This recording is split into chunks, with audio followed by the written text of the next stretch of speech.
Top 10 Scariest Monsters of Are You Afraid of the Dark?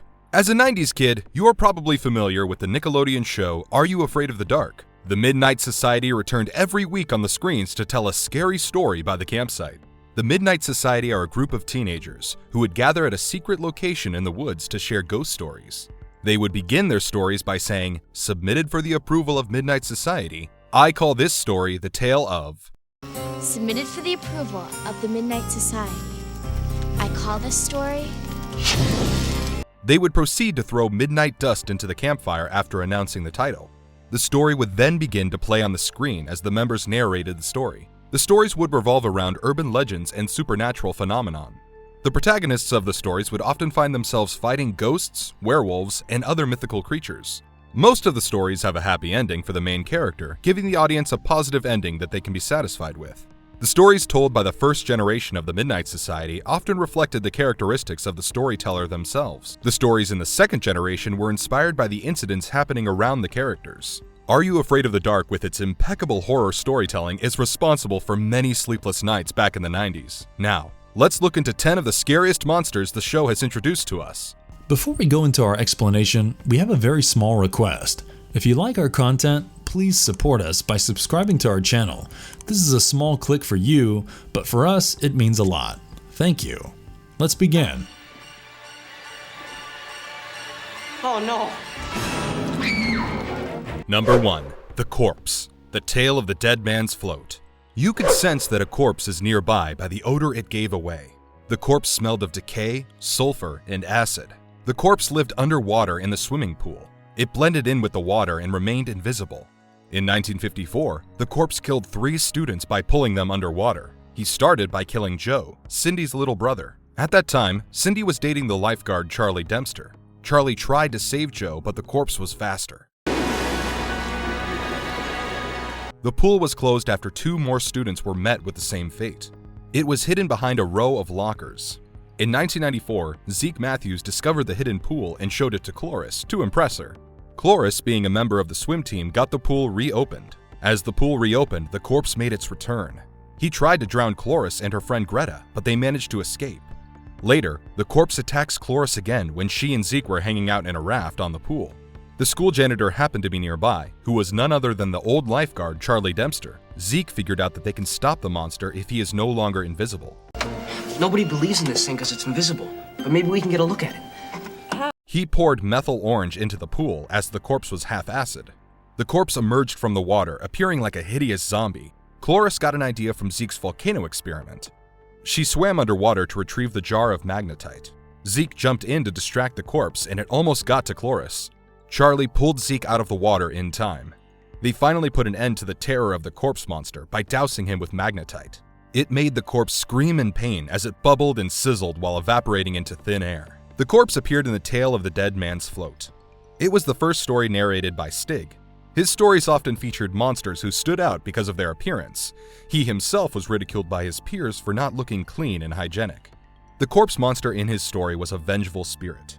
The swimming pool was built on an old burial ground. All the corpses were moved to a different location before the pool was constructed, but they forgot to move the body of the corpse monster.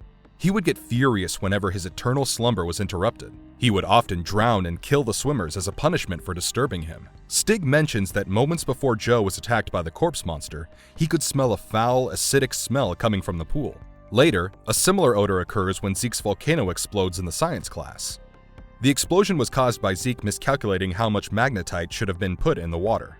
Later, they used the same formula to defeat the corpse monster. The Tale of the Dead Man's Float is one of the scariest stories told in Are You Afraid of the Dark? This was the only initiation story, which didn't grant an immediate membership into the Midnight Society.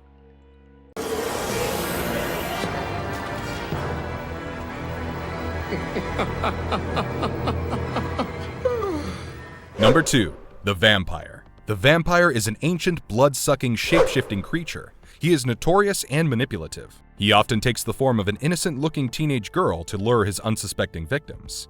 He feeds once every 50 years, and he cannot survive without his coffin. He has his minions who obey his orders and run his errands. He is balding and has green skin. He often takes on his real form before draining his victims of their blood.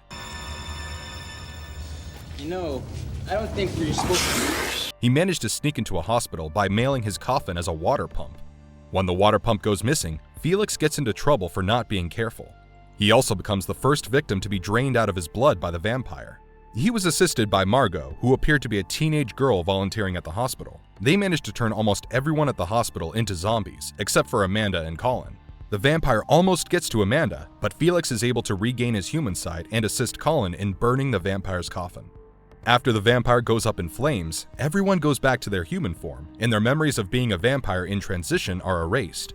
Felix is the only one with his memories intact as he was turned first, and he almost became a vampire.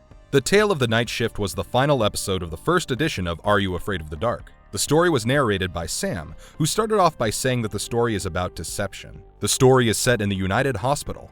The main character of our story is Amanda, a high school student who works a shift in the hospital as a volunteer. Amanda's busy schedule barely gives her any time to fall asleep. Her classmate Colin is admitted to the hospital to get his tonsils removed. He has a crush on Amanda and wants to ask her out on a date. Amanda confesses that she likes him too, but her busy schedule doesn't give her the liberty of dating. The night begins to take a twisted turn after Colin's roommate Bud goes missing. Who's your roommate? Bud, the kid with the broken leg, he took off about an hour ago and didn't come back. All the nurses and doctors seem to be walking around in a daze. They come across dozens of emptied blood bags and notice bite marks on the nurses' wrists. Colin goes to the morgue to search for Bud, but he finds the undead corpse of Felix, the night janitor. Felix tries to help the kids by showing them the vampire's coffin, and Margot appears on the scene. Felix is terrified of her. She proceeds to say the coffin isn't the only thing the vampire needs. He needs to feed every 50 years. Hospitals make an easy target, as it is similar to a candy shop. In the end, the vampire is defeated with the help of Felix. Amanda agrees to go on a proper date with Colin. Sam reveals that the story was about Amanda being so busy that she didn't realize she was missing out on life. No, it's you, Dr. Vink.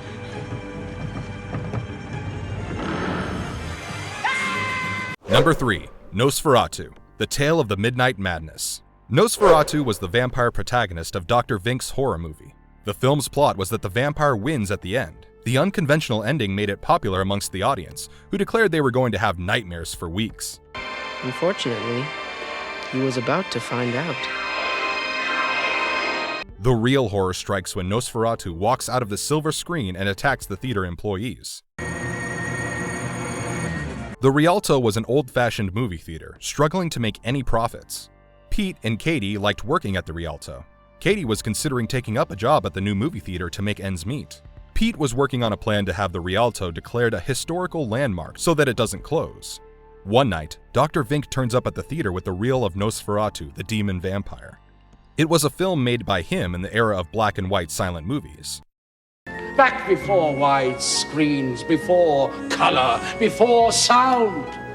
He claims all of his films were popular as they had magical elements. He promises this film will help revive the sales of the theater. In exchange, he only wants them to play his old movies once a week. Mr. Kristoff agrees to the deal, but hesitates as soon as Dr. Vink leaves. Nosferatu, the demon vampire's reel lies forgotten in the projection room. One day, the canister opens by itself, and the red smoke coming out of it causes the nearby projector to overload. They decide to play Dr. Vink's film to keep the audience from asking for a refund. His film turns out to be a constant hit and helps them regenerate profit. When Mr. Kristoff doesn't keep his end of the bargain, Nosferatu comes out of the screen to get Dr. Vink's revenge. The Tale of Midnight Madness was narrated by Frank when the local theater was hosting Fright Night, a triple horror movie marathon. He submits his story to the Midnight Society by saying that sometimes a movie seems so real that it's hard to differentiate between what's playing and what is real. In the Rialto, while Pete watches Dr. Vink's movie, he thinks that he is dreaming when Nosferatu walks out of the black and white screen in color.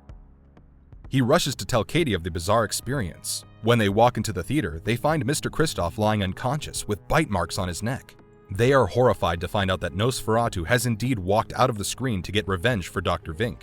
In the movie, while the hero tries to drag Nosferatu's coffin into the sunlight, he appears from behind and bites the hero. It gives Pete an idea and he tells Katie to roll the final scene. Nosferatu goes after her in the projection room, but Pete distracts him by appearing on screen. Instead of dragging his coffin, Pete removes the curtains from the window as Nosferatu appears on the screen. The sunlight burns Nosferatu to ashes, and Pete comes out of the screen. Mr. Kristoff's bite marks disappear, and his memory of the event is erased. He agrees to Dr. Vink's conditions, but Dr. Vink had already bought the theater, and he plans on playing his sinister movies every night.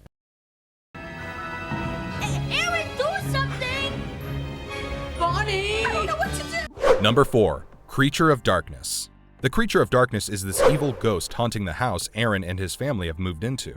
The creature has the ability to violently shake and move furnitures. He would infect his victims with an incurable cold and walk out of the walls to scare the skin out of them.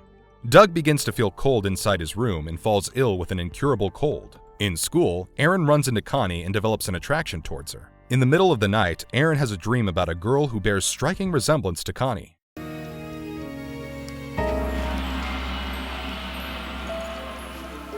She was performing a ritual, but she gets attacked by the Creature of Darkness and dies in a fire. He recovers a half-burnt book from under his bed and discovers the girl he dreamt of was Laura Turner. The next day at school, Aaron asks Connie about Laura Turner. Connie gets annoyed at first, but when she learns that Aaron has moved into her previous house, she opens up.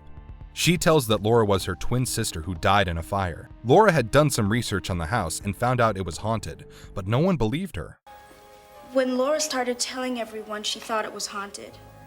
She performed a ritual to capture the ghost, but somehow the house ended up catching fire and Laura was burnt to death. Laura had warned Aaron that the ritual didn't work because she did it wrong. The Tale of the Quicksilver was narrated by Kiki to demonstrate that magic can be performed when you get the right ingredients. Aaron performs the ritual with Connie to protect his brother. He fails in the final step, just like Laura. He draws a door on the wall with chalk and recites, "To trap a creature of the night, trace a door on the wall with chalk so white." It makes the Creature of Dark appear, but when reciting Arabarius Locoradet, I command you to enter this amulet. Arabarius Locoradet!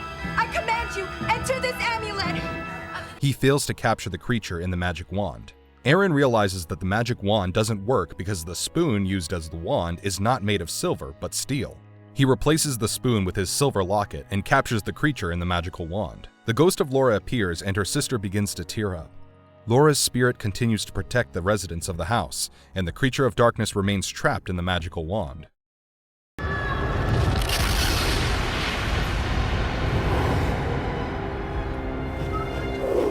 Number 5. The Evil Demon. The Tale of the Silver Sight. The Evil Demon was the villain of the 3-part miniseries The Tale of the Silver Sight. It was the 3-episode premiere of Season 7. The Evil Demon appeared as the waif kid from the Victorian era. He was cunning and devious. He had the face of an innocent child who was draped in tattered clothes. He could scare others by creating illusions of them being chased by other creatures. The Evil Demon was a servant to Silver Sight. It was a relic that had the power to remove one's enemy from their path. It would do so by capturing the enemy's soul, making the relic more powerful. Things never ended well for those who used the Silver Sight. A string of bad luck would follow them around until they died. Back in 1937, a group of teenagers, the original members of the Midnight Society, came across the Silver Sight. One of the members hid the relic on realizing its true nature.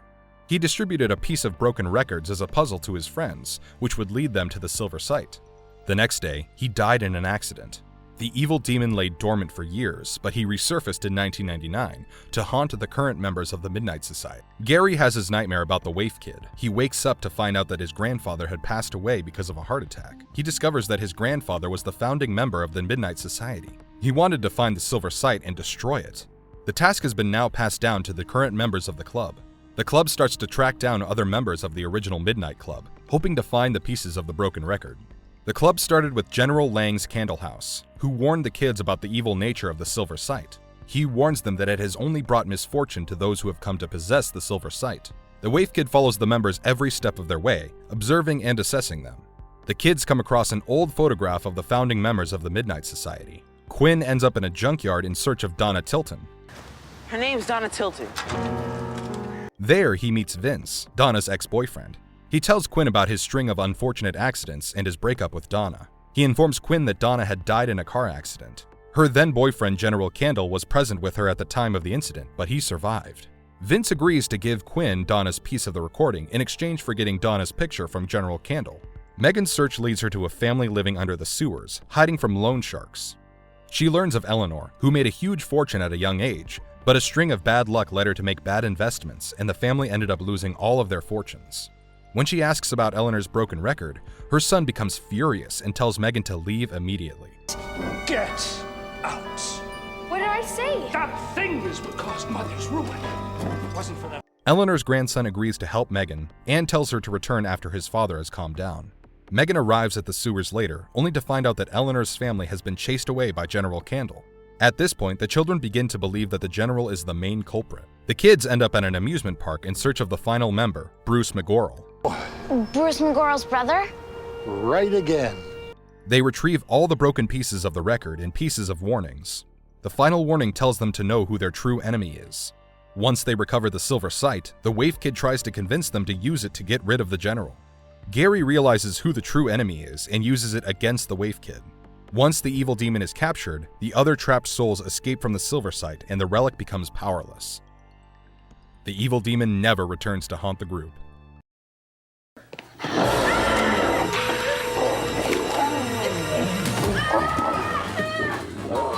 Number 6. Gordon Ankers. Gordon Ankers suffered from lycanthropy, which caused him to turn into a werewolf. He was eating all the pets in his neighborhood. Jed and Huey are the neighborhood pet detectives. Jed believed that being a pet detective would prove to his mom that he is responsible enough for raising a pup. There has been an increase in the disappearance of people's pets. While searching for Mrs. Neville's cat, Jed finds Misty's collar. He notices that the empty house around the corner is now occupied. He finds a trail of pet collars and finds Mr. Ankers filling his fridge with Tupperware full of ground beef. He suspects that Mr. Ankers is kidnapping the pets from the neighborhood and eating them. He tries to get evidence by capturing him on video. He ends up recording Mr. Ankers turning into a werewolf. Jed tries to tell his mother of the incident, but she ignores his claims. While trying to play the recording, the footage stops working. Jed is surprised to find out that his mother is dating Mr. Ankers. He tries to prove Mr. Ankers is a werewolf by touching him with silver utensils. Nothing happens to Mr. Ankers after coming in contact with the silver. Jed ends up in Mr. Ankers' home to investigate. He's surprised to find the ground beef from the fridge cleared out. He comes across a photograph that reveals Mr. Ankers has a twin brother. A werewolf begins to chase Jed and Huey around the house. Mr. Ankers arrives in time to tame his brother Gordon. Gordon Ankers is the unintentional villain of the Tale of the Full Moon. Jed later treats Gordon like his own pet dog, which he wanted all along. Gordon was harmless, just not to the neighborhood pets. He was suffering from lycanthropy, and it was extremely difficult for his brother to put him down. Jed's mother had known about the condition for quite some time. In the beginning, she was frightened, but later, she gets used to it. Jed was initially scared of the werewolf as his research told him werewolves feed on animals and children. He didn't feel safe living in the same neighborhood as a werewolf. Until the werewolf is revealed to be Gordon, he appears to be a dangerous creature out for blood. In reality, Gordon is as tame as any other pet dog.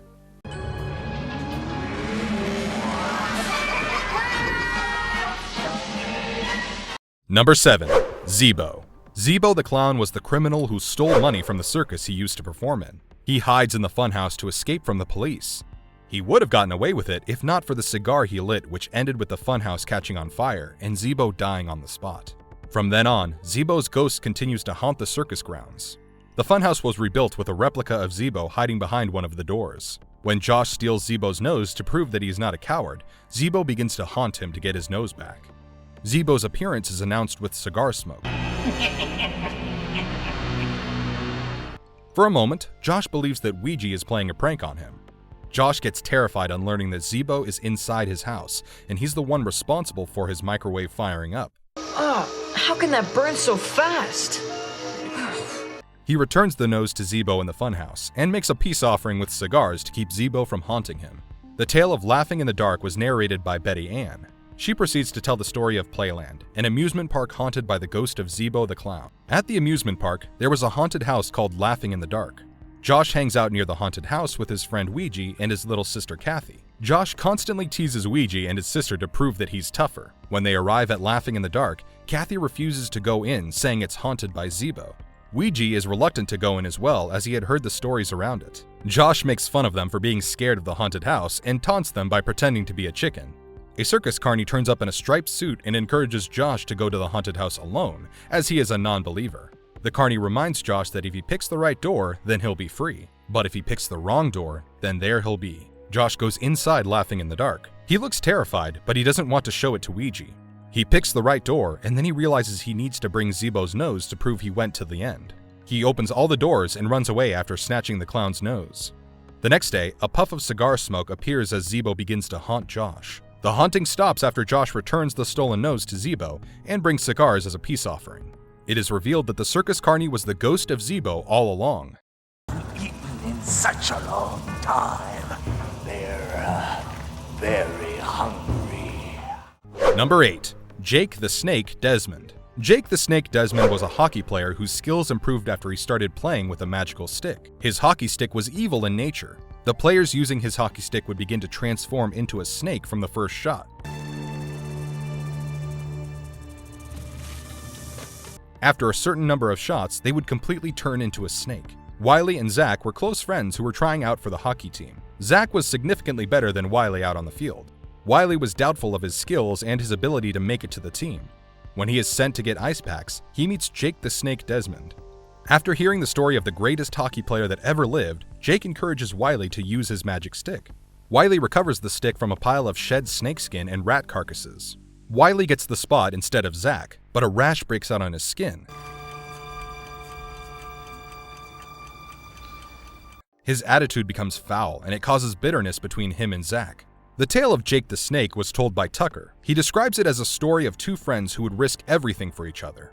Zach is surprised by how much Wiley has improved in a very short time. He is also taken aback by Wiley's sudden bad attitude and a dangerous rash appearing on his skin. Zach freaks out when Wiley almost eats a rat, thinking that it was a hot dog. Zach eavesdrops on Wiley and Jake's conversation and confronts Jake about his intentions. Jake reveals that he wants to turn Wiley into one of the snakes in his pit. He'll soon belong to us. Us? Zach tries to warn Wiley against using the stick, but fails to convince him. Zach goes back to fight Jake. Jake hangs Zach upside down to be fed to his other snakes. Wiley appears just in time to witness the situation. He hits Jake with a hockey puck, sending him down to the snake pit. Having used the stick too many times, Wiley begins to transform into a snake. Zach realizes that the true evil lies in the stick and proceeds to destroy it. Wiley turns back into a human as his transition wasn't over. The two friends reunite and leave as Jake crawls out of the pit. Goodbye. This is no laughing matter, young man. Number 9. The Ghastly Grinner. The Ghastly Grinner was a sinister comic book character created by Sylvester Unkas.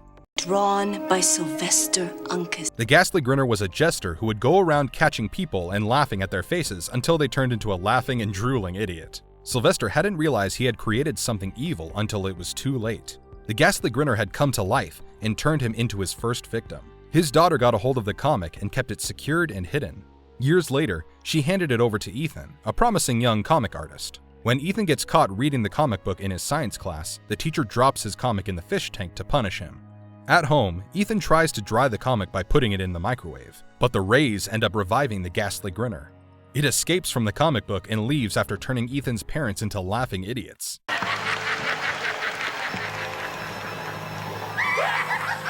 Ethan goes back to the comic book store to get answers about what is happening around him. Ethan learns that the owner of the comic book store is the daughter of Sylvester Unkas. She had handed the comic over to Ethan as she believed he was talented enough to write a fitting end to her father's story. She reveals that her father wasn't creating comic books, rather he was creating guidebooks to alternative dimensions. He was working on the book The Death of the Ghastly Grinner, but the Grinner got to him before he could finish his work. Ethan's classmate Hooper gets the idea of defeating the Grinner by using the microwave. They go back to the science classroom and work on the microwave while the Grinner tries to attack Ethan. Hooper saves Ethan from the Grinner, as he is immune to the Grinner because of his lack of sense of humor. Ethan draws the end of the comic and ends up as a character inside the comic. In the pages, Ethan tries to destroy the Grinner by putting it inside the microwave, but that doesn't work. In the end, Hooper erases the face of the Grinner and rescues Ethan from the comic book. Later, it is revealed that Ethan has turned into a famous comic book artist.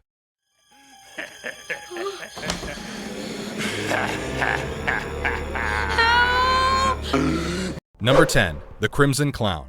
The Crimson Clown was a manifestation of Mike's anger for his younger brother's actions. The Crimson Clown appears to punish badly behaved children to take them away. The Crimson Clown observes Sam behaving badly while the brothers go out to buy a present for their mother. The Crimson Clown begins to appear in front of Sam when no one else is around. Sam gets terrified at the sight of the Crimson Clown. The clown would appear in Sam's room as a creepy doll and disappear when Mike came to the room to help Sam. Don't make Mom any madder than she already is. It made it look like Sam was having a bad dream. The clown later crawls out of the television screen while Sam is watching a scary movie. He wraps Sam in a tight grip and tells him he is going to take Sam away for being a rotten kid. Sam begins to scream in horror, but his mother and brother think he's screaming because of the scary movie. Cut it out with this stupid clown stuff. I know what you're doing, and I'm not scared. That same night, the clown ends up sending Sam to a parallel dimension where he is trapped in a warehouse. The Crimson Clown appears to be 6 feet tall. He ties Sam to his bed with ribbons and prepares to send him away. Sam keeps crying for help and apologizes for his behavior. The clown doesn't pay attention to him until he believes that Sam is being sincere. The next morning, the clown uses his powers to alter time and sends Sam back to the time where he's out with his brother to buy a present for their mother. This time, Sam doesn't steal his brother's money to buy a video game, and he behaves nicely. The tale of the Crimson Clown is told by Gary. He was being pushed around by his brother Tucker. Tucker was blackmailing him to be his servant for a week in exchange for hiding his embarrassing poem from everyone else. After the story ends, Tucker returns the poem to his brother and he decides to treat him better. Gary is happy to get his poem back, but he gets upset on realizing that Sam and Frank are going out. He sets the poem on fire. At the end of the episode, it is shown that he had written the poem for Sam. And if you liked our content, don't forget to leave a like and subscribe to us if you haven't already. Have a good one and be safe. Thanks everyone.